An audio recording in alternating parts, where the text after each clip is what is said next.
Let's now turn our attention to project cost and project budget development. This is all within the project cost management knowledge area specific to PMBOK 6.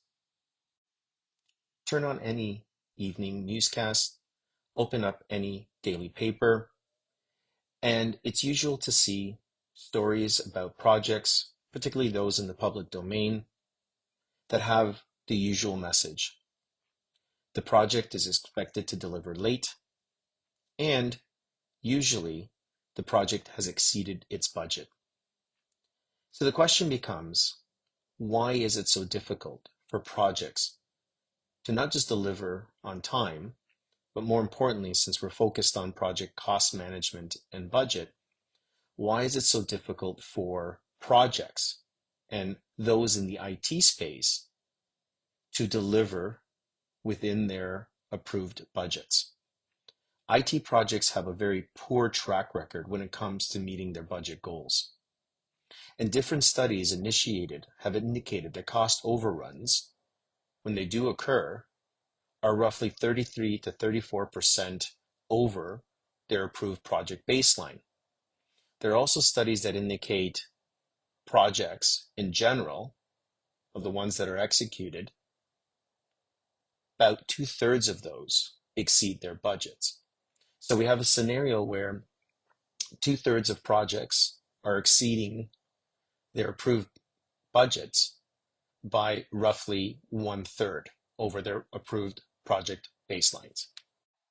So then why is estimating project costs so difficult?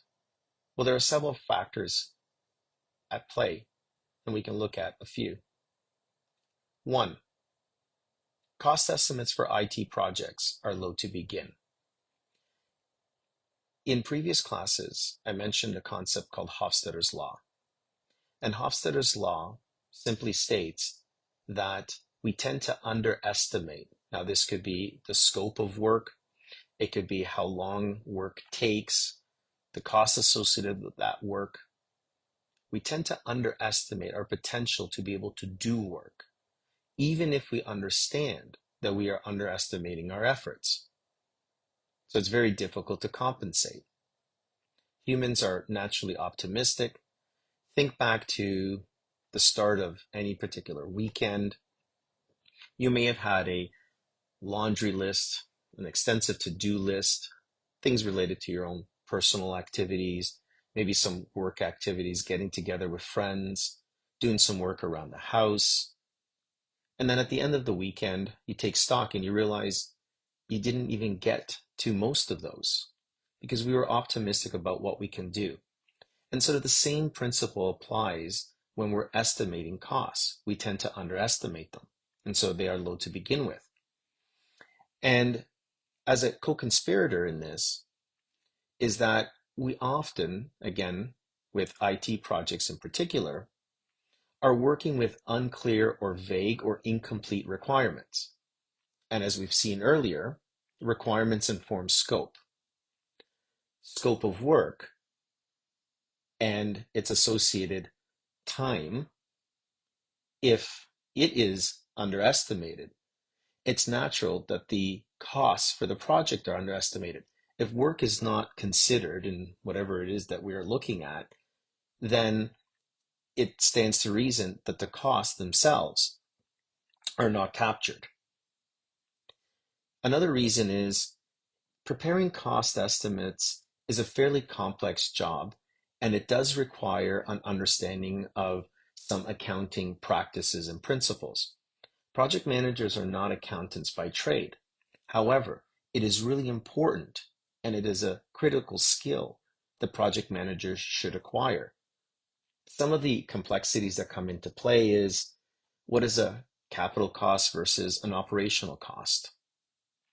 What are some of the account codes that we may utilize to capture certain types of activities?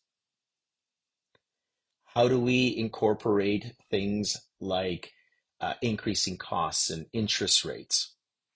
What about any types of conversion rates? So if we're off here, then it stands to reason our costs are not going to be accurate as well. And the last critical reason or factor in our inability to estimate project costs correctly is that IT projects involve a lot of business processes. And often, I mean, the whole intent of them is to deliver new technology, which in and of itself may be untested. This may be a transformation project, bringing something into the organization that hasn't been done before.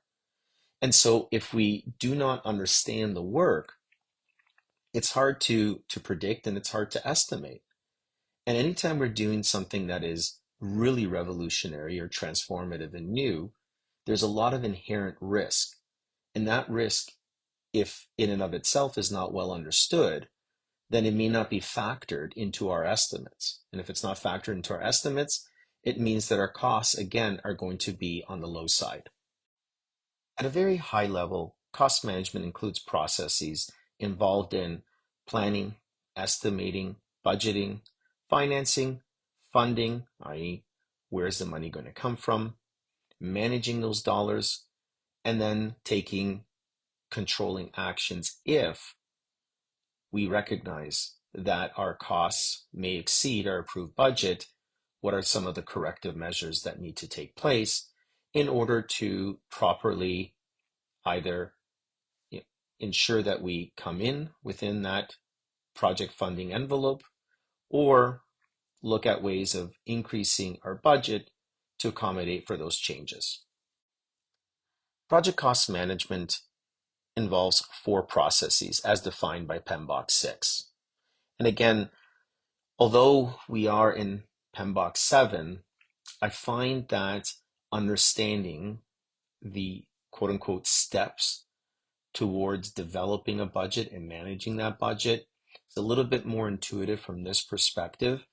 PMBOK 7 may not talk about processes in general or knowledge areas, but in reality and in practice, as I've said often, the underlying actions that we take and the tools that we utilize are not different and they're consistent. They may have a different mapping. So from a PMBOK 6 perspective, the first step, and I'm using quotation marks as I say that, is the development of the cost management plan. And that's done through the plan cost management process. This is the single important, although there are other potential outputs, it's that document, that cost management plan, that is the essential output of this particular process. It is also important to note that if we look at it from the process groups of initiating, planning, executing, monitoring, controlling, and closing, plan cost management falls within the planning process groups. The next process is estimate costs. And the output of this process are the estimates and the basis of or for estimates. Really, that means how do we devise those estimates? What were the assumptions that we made? What were the considerations that were taken into account? What kind of rounding did we apply in terms of accuracy? Was it in US or Canadian funds? If it's a number of resources, how many resources? What's their percent allocation to the project, and so on. Once the estimates are developed, and again, those estimates are for not just human resources, but material costs, equipment, hardware, software, anything that's required to actually perform the work. Once those are understood, and it often happens at the activity level, then we need to aggregate and potentially look at risks and add contingencies to various levels of that work, and to also understand when those dollars are going to be spent. So it's also not just the total cost of the project, but the cost by phase, the cost by month, and any other kind of phase-based approach towards our costs. So there's a time component to when these dollars are going to be spent. Once that is done, we have what we call a cost baseline. This is what we measure our performance against. This is what we are tracking to as the project goes through its project lifecycle. And the idea is to be within a certain percentage point, whatever the organization defines as acceptable in terms of variance. But the idea is to work and perform and measure progress and be within that particular project baseline. Now, if we're not, then we may have to take corrective actions. So in the process of control costs, really what we're doing is we're looking at our expenditures, our actual expenditures, and it could be on a daily basis, a weekly basis, a monthly basis. We are tracking and noting those costs against the baseline and against the amount of dollars we said that we would for a particular phase or a particular month, and understanding if we're tracking within those elements. And if we see a deviance away from that particular projected forecast, and if we understand the root cause, we may need to undertake some sort of corrective action that either A, pulls the project back to within the approved project baseline from a cost perspective, or potentially a change request that changes the project baseline to the new reality. So the cost management plan is essentially a document. And within that document, it indicates how the project costs will be estimated, budgeted, managed, monitored, and controlled across the various processes as I illustrated in the previous slide. It provides guidance and direction on how cost will be managed throughout the project. Let's take a closer look. I want to note that cost management plans, documents, are very specific to an organization. In most cases, like other elements of the project management plan, there will most likely be a template with clear directions on how that cost management plan needs to be developed. And it will have a standard structure and typical or standard components within it. So it will serve you as students well to do a quick search online, cost management plan examples or cost management plan templates, and you will come across a multitude of different examples. And I encourage you to look at 2 or 3 or 4 of them, open them up, look at the table of contents, see what the headings are, and what's common and common language is being used, if there's any differences. But more likely than not, you're going to see across these different examples, even if these specific words or phrases are not utilized, you will see that all of them have in some way the following sections or components: the cost management approach, cost estimation approach, how the budget is to be determined, instructions towards that and guidelines. What are the roles and responsibilities of individuals within the project with respect to planning or tracking costs, what their responsibilities are in terms of reporting and when action needs to be taken. And that might be further detailed in a section where cost performance measurements and variance responses and reporting is being outlined. So how do we measure and track performance? How do we highlight and document variance? And what are our responses if we're tracking, let's say, within plus minus 5% of our approved baseline? Do we take action? Usually not. It's a fairly small degree of difference. But if there is greater than 5% variance on either side, underspending or overspending, up to, let's say, and this is an example, it doesn't necessarily mean that every organization has these thresholds, but up to plus minus 15%, does that put the project in yellow and requires caution? What if it's greater than plus minus 15%? Does that require escalation to a senior level? Does the project get put on hold until it becomes understood what's driving those variances and how we correct them before we continue to spend more money without being able to course correct?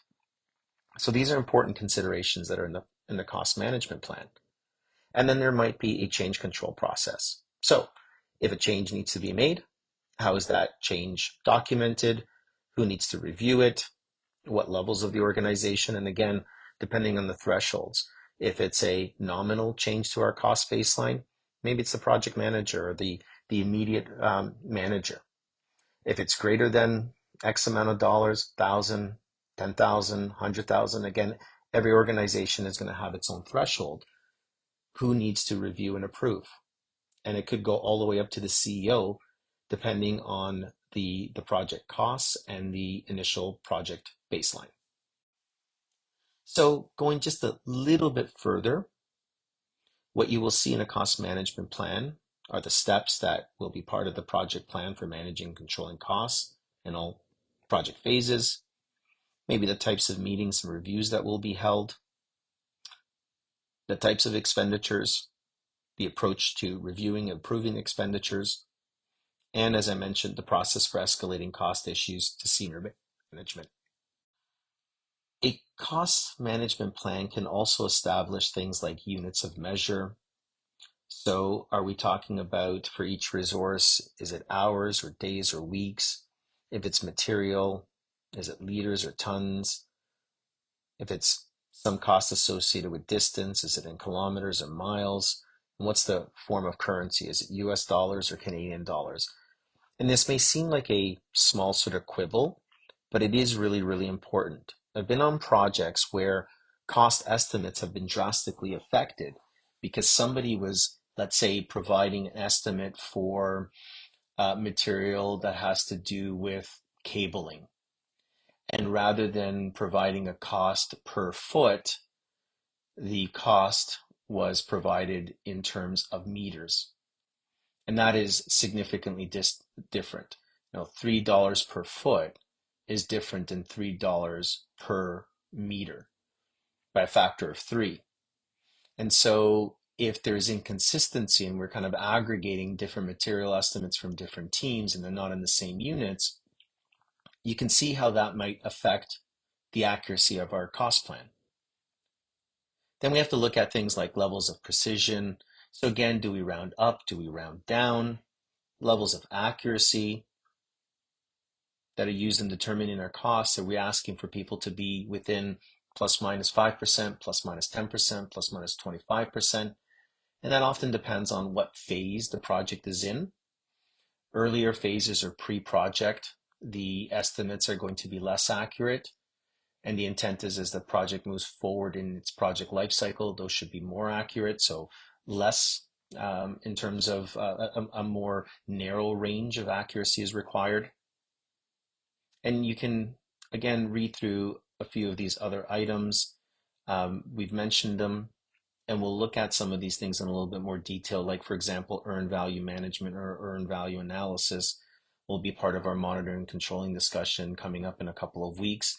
And we'll drill down a little bit more about what we mean by rules, i.e., using these measurements, there are, again, defined thresholds for when certain actions are undertaken to take corrective measures. So let's move on to the next process, cost estimation. So cost estimation involves developing an approximation of the monetary resources that are needed to complete project activities. It's a bit of a mouthful, and there's a few slides that are coming up that will look at this in a little bit more detail. But a couple of notes that I want to make now. First, estimates are a prediction, and that is a key consideration. They are a prediction. Now, that prediction may be more accurate depending on when it's taking place, but it is a prediction and it's based on the information that is known at any given point. Obviously, estimates early on in a project life cycle, in the early phases, like let's say initiating or planning, are going to be less accurate than those that can be derived when we are in a design or a build phase of a project. We should also ensure that we consider risks when we're doing our estimates. Activities that have a lot of uncertainty should have that uncertainty factored into their estimates. Greater uncertainty means we may have to allocate greater estimates in terms of dollars to account for the potential of that uncertainty affecting our ability to complete the work. And then there could be things that we need to consider when doing estimates, like should we develop something or buy it? And what's the more cost effective approach? Or we can also look at it from a risk point of view. Or maybe we buy something versus leasing it. Now, again, there's so many different examples here, but let's say there is an activity or sets of activities that require a particular piece of equipment. Well, it might be more cost effective to lease that equipment rather than buying it, or vice versa. And those are some sort of considerations that may need to be taken into account so that we have the most optimized project budget. The other thing too to note here is costs are estimated for all resources that will be charged to the project. And as I've already alluded to, this will include labor, i.e. the human resource aspect, materials, equipment, hardware, software, services, facilities, anything that contributes towards the cost of the project or that will be charged towards the project. This diagram attempts to show sort of where the estimating of costs happen, and it's at the activity level. So if we look at just a couple of examples of activity A and activity B, activity A requires labor. And so we have a resource that's attached to that particular activity. Maybe that activity has a duration of 5 days, and the labor associated with that particular resource is $100 per day, in which case the estimated cost to complete the work from a labor point of view is 5 days times $100 per day, so $500. But maybe there's also some software that has to be allocated towards the completion of that work, and there's a licensing cost towards that activity. Maybe activity B also requires labor at a certain cost and over the time period for that work to be completed. But there's also material. For example, let's just say activity B represents the installation of fiber cable into the trench that was dug in the previous activity. Well, not only is it the person doing the work and the labor associated with that activity, but also the cost of the PVC which is the PVC piping, as well as, let's say, the cabling, the fiber optic cabling that has to go into and be installed in order for that activity to be completed, and any of the associated tools that are required for doing that installation, backhoe, the equipment to pull the fiber, to splice it, whatever that might be. So all of those costs need to be wrapped in to each of those activities so that we get the full cost or the full estimated cost of the dollars that are required to complete a particular activity. So, types of estimates. It's important to note that these will make an appearance on quiz or a final in terms of a multiple choice question. So it's important from that point of view. But I do want to highlight that there are different types of cost estimates based on when they're made and their level of accuracy.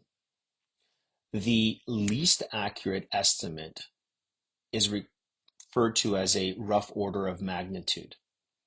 It also has other names, aka a ballpark estimate, a guesstimate, a swag, and it is fairly wide in terms of its range of accuracy. Now, I have listed here negative 25% to plus 75% taken from a textbook. However, I want to kind of highlight and put an asterisk next to it that says, this range, I don't expect you to memorize because it does vary from organization to organization. It could be plus minus 75%. It could be plus minus 100%. It's sort of the accuracy or the lack of accuracy that organizations are willing to tolerate at a particular point in the project.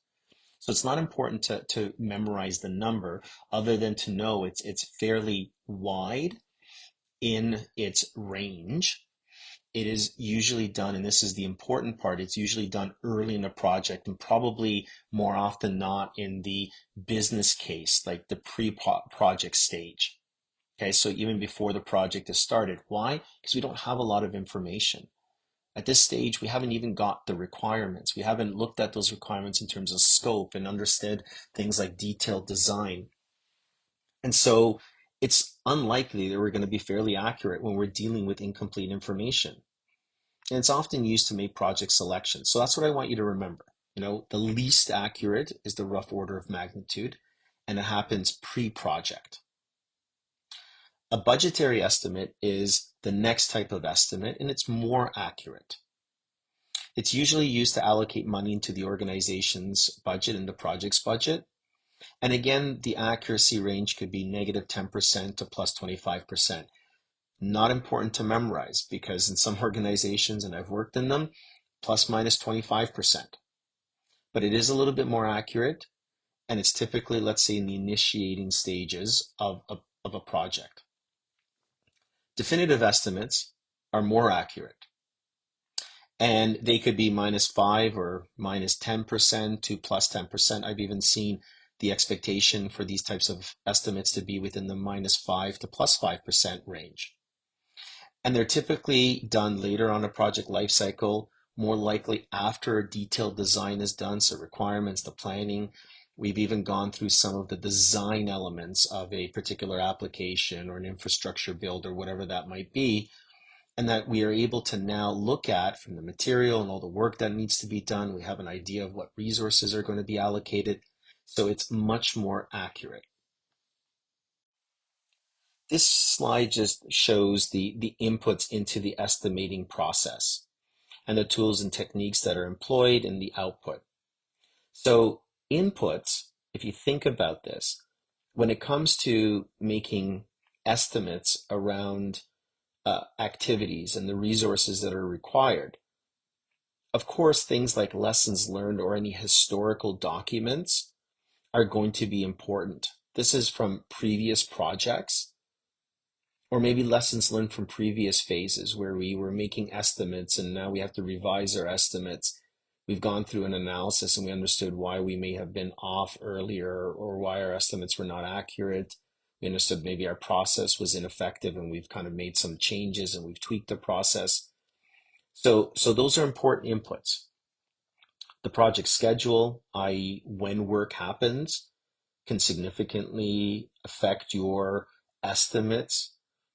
One of the examples I can give you, and there are numerous here, but if I utilize my brother-in-law, who again is this house or home builder, if certain activities in the home building process occur in winter versus, other times he may be building a similar house, but those activities happen in summer, where they happen could have an impact and an effect on the estimate. If he's, digging a trench in the winter, there may be delays in terms of how long those activities take. Maybe more specialized equipment will be required. If he's digging in the summer, maybe it's a little bit easier to get through the ground and things can be quicker. But if it's in the rainy season, water will start seeping into this area and he has to, also have equipment to siphon off the water, like a sub pump or something of that nature. So when work happens and where work happens could have an effect. Obviously, the work itself, the scope of work is going to affect our estimates. The resource requirements, whether they be labor or other types of equipment and materials, as well as risk. As I mentioned, risk, the uncertainty around the work that needs to be done should factor into our estimating process. And then you've got enterprise environmental factors and organizational process assets like templates, like other historical documents that kind of find within that fall within that.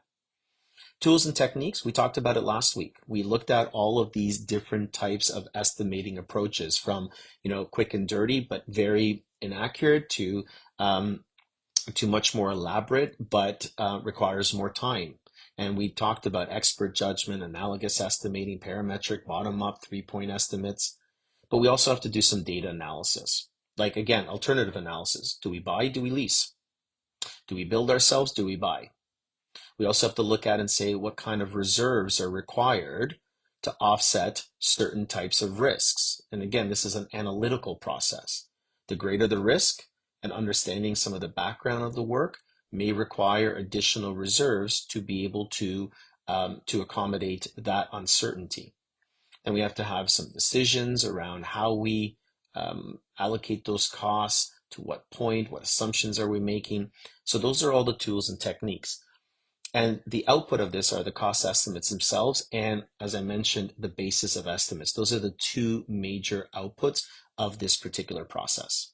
And I want you to be able to know those because those are important and they may appear in questions and in future evaluations. Now we move on to the next process in the project cost management knowledge area. And this is determine budget. So determine budget is the process of aggregating.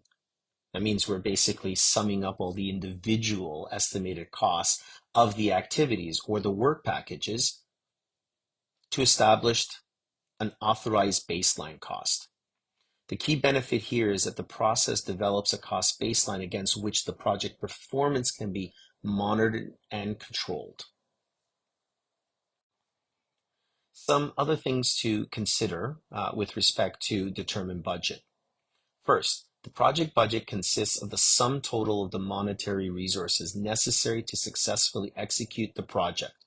And this includes any internal resources, such as staff who's going to work on the project, external vendors and suppliers.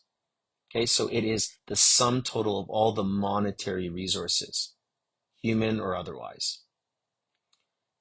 A time-phase budget baseline should be established as well. It will depict how the estimated costs will be incurred over time. The total project budget includes the management reserves and the cost baseline itself. And the cost baseline includes the project budget and the contingency reserves. And I'll talk about those in subsequent slides. So here's what I mean by a phase-based approach or a monthly breakdown of our costs. So we have the activities A, B, C, D, all the way through M and N. We've sequenced those activities, and so by their very nature, we understand which activities start the project, how subsequent activities and their dates, i.e. when they happen in the project, are triggered off of the previous activities all the way through the end. So again, we're taking some of the concepts here of scheduling. And so by virtue of knowing how long each activity itself was estimated to take and the relationship, we can lay out these activities on a calendar. And because each activity will require labor and some resources, each of those activities will have a cost. Now, things don't perfectly align, like you don't have an activity that falls nicely in the month of February and one in March and so on. And they probably span multiple months, so these activities. But what we can do is look at and say, how much of a particular activity happens in a particular month, how many of those activities are happening in that month, and be able to aggregate the costs of the work in a particular month across from the start of the project to the end of the project. And we can also look at and say, well, A, D are initiating activities. And so we can kind of aggregate those and say, well, the cost of the initiating phase of the project is the sum total of those two activities. We can also look at it then from a planning point of view. So C, E, B, and G are planning activities or planning work packages that are aggregated upward, however that might be. And so the cost of planning is equal to the sum total of those particular activities, and so on and so on. So it's really important, right? The budget is not just how much money, but in essence, it's really about when that money is going to be spent as well. Okay, now let's look at the project budget components. So again, this is just an illustration to kind of show how each component builds on top of itself and how they aggregate towards the overall project budget. And we're going left to right. And I have another slide that will show you sort of from a WBS perspective, what this looks like. But on the right-hand side, you'll see that we have the activity cost estimates. And the activity cost estimates, all of the individual activities within the project plan are estimated, taking into account labor, materials, tools, anything of that nature, so that we have an estimate per activity. Now, depending on the uncertainty for each activity, there may be some kind of contingency reserve that is layered on top of that or added on to that particular estimate. Okay? It doesn't mean that every activity needs a activity contingency reserve. That's not the intent here. But there might be ones on the critical path. There might be more activities that are less known, or more assumptions are made in terms of who's going to be doing the work and what kind of equipment we require and for how long. And so where there's uncertainty, we want to try to balance that out, right? Because the uncertainty could affect the actual cost in the end. We want to make sure we have enough money for the what if something happens. And so we may add a contingency reserve. Okay, so the activity contingency reserve and the individual cost estimates, remember, activities are a subset of work packages. And so those two components will aggregate up into, so if there's 7 activities within a work package, and some of them have activity contingency reserves, all of that will aggregate into the work package and give us an estimate for the work package. That includes the individual activities as well as the contingencies. Now, we may choose to add an additional contingency reserve at the work package level, above and beyond what we already included. Or maybe it's the work package is consisting only of the activity cost estimates and a contingency reserve for all of that work at the work package level. Again, a lot of these decisions are made using subject matter expertise, the scenario at hand, our ability to tolerate risk, how much sort of accuracy we need within the budget, and so on. Okay, so again, those work packages can then be aggregated. All the individual work packages are aggregated into the deliverables into the phases, and then what we have is a cost baseline. Okay, which is the project cost baseline. This is what it will cost, and it includes all the individual activities as well as any contingencies that were added. Now, it's important to note, on top of the cost baseline, now the cost baseline is something that we are obligated and we track ourselves against. That's sort of our, well, as a baseline indicates, that's what we are held to. That's our responsibility to be able to manage and track performance against.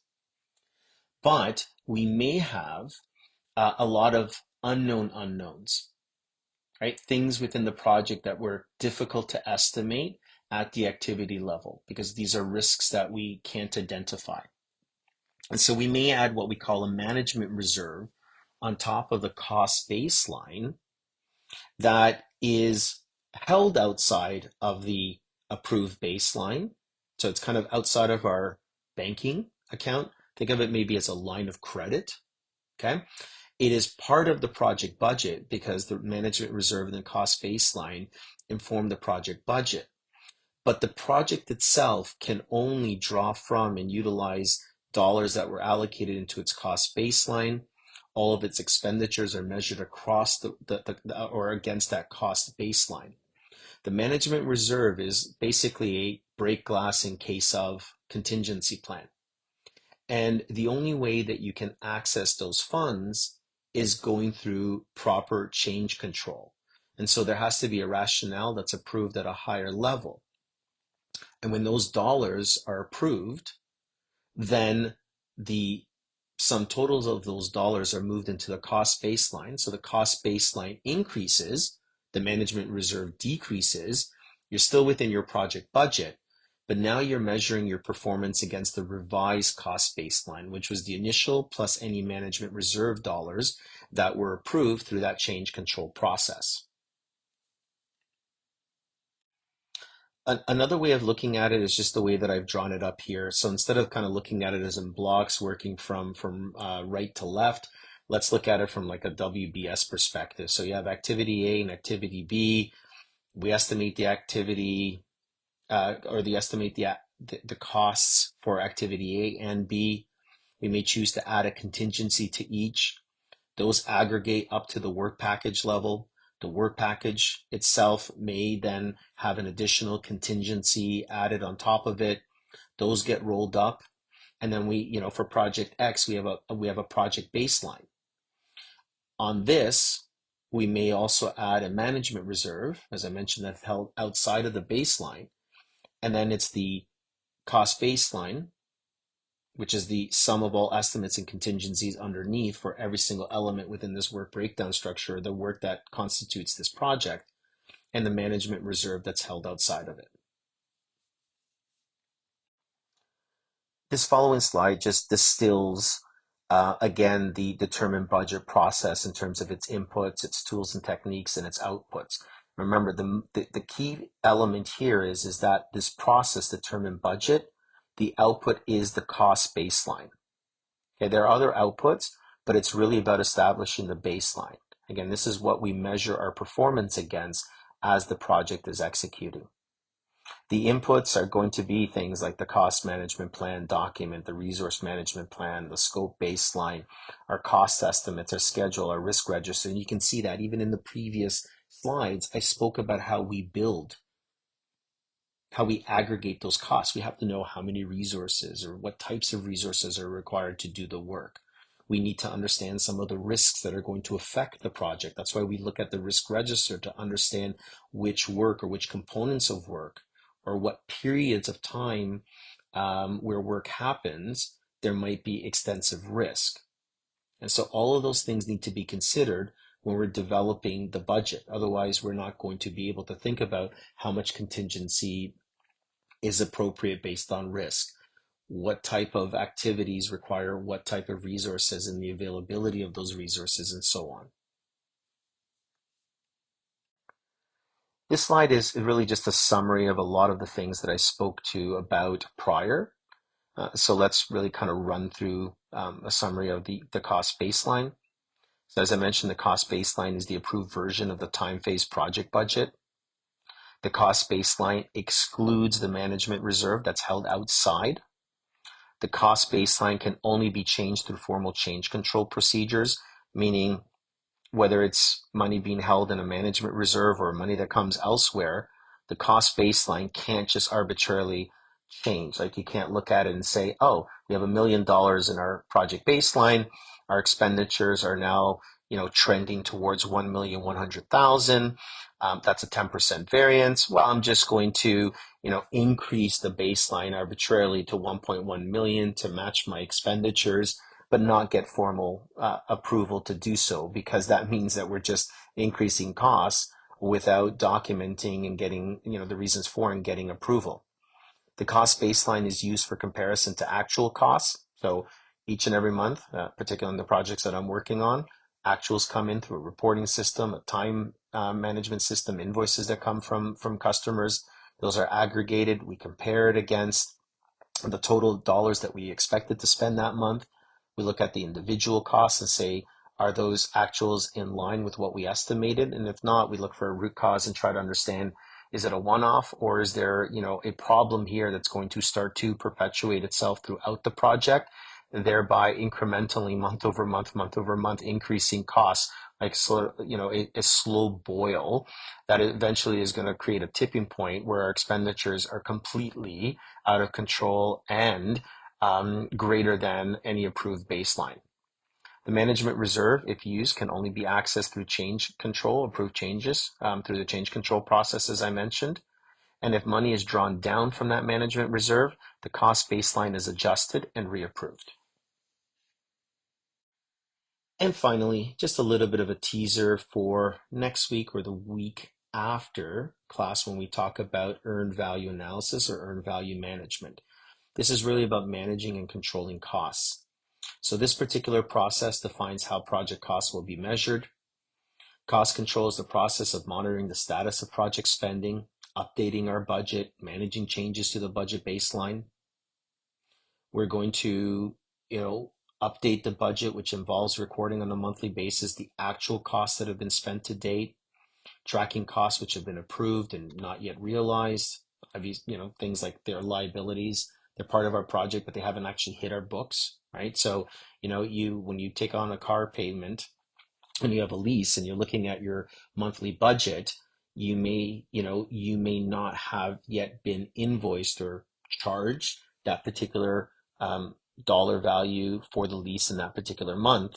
But you can't look at your budget, your overall monthly budget, and say, oh, look at that. I have some additional wiggle room in my budget, without considering, well, yeah, but that invoice for that lease payment might be a few days late or it's still to come. You can't assume that those dollars for each and every month thereafter are available to you. They're liabilities, and you're obligated to pay them. Any adjustments to the baseline budget that is needed to address any overages in spending have to be looked at and can only be approved through the formal change control process. And the other things too that we'll talk about, and we'll dive into this quite a lot, is the approach for cost performance measurement using earned value management for measuring and controlling project costs. But as I mentioned, more on that next week.